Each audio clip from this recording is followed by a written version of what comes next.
ಸಲ ಎಷ್ಟು ಪುಣ್ಯ ರೀ. ಹೆಂಡತಿ ಗಂಡ ಹೆಸರು ಯಾಕೆ ನೆನೆಸ್ತೀರಿ? ಸಿದ್ಧಾರ್ಥ ಅನ್ಕೊತು ಹೋದ್ರೆ ಬಹಳ ಪುಣ್ಯ, ಇದಕ್ಕಿಂತ ಪುಣ್ಯ ಇಲ್ಲದ. ಅದಕ್ಕೆ ನಿಮ್ಗೆ ನಿಶ್ಚಯ ಇರಬೇಕು. ನಾವು ಹೆಂಗೆ ಇದ್ದೇವೆ ಹಂಗೆ ನಿಶ್ಚಯ ಇರಬೇಕು. ಸಿದ್ಧಾರೂಢ ನಂಬುದವ್ರಿಗೆ ಯಾರಿಗೆ ಕಡಿಮೆ ಮಾಡಂಗಿಲ್ಲ. ನನಗೆ ಕಡಿಮೆ ಅಂತ ಯಾರು ಅಂದ್ರಿ ಅಂದ್ರೆ ನಿಮ್ಮ ದೇವರಾಣಿ ನೀವು ನಂಬಿಲ್ಲ. ನೀವು ನಂಬಿಲ್ಲ ಫಸ್ಟ್ ನೀವು ನಂಬಿಲ್ಲ ಅಂತ ನಿಮ್ಗೆ ಆಗಿಲ್ಲ.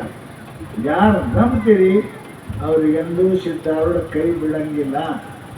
ಅಂಥ ಸದ್ಗುರು ಸಿದ್ಧಾರೂಢ ಸ್ವಾಮಿಗಳ ಈ ಊರಾಗ ಎಂಥ ಭಾಗ್ಯ ಇರ್ಬೇಕು. ಈ ಊರ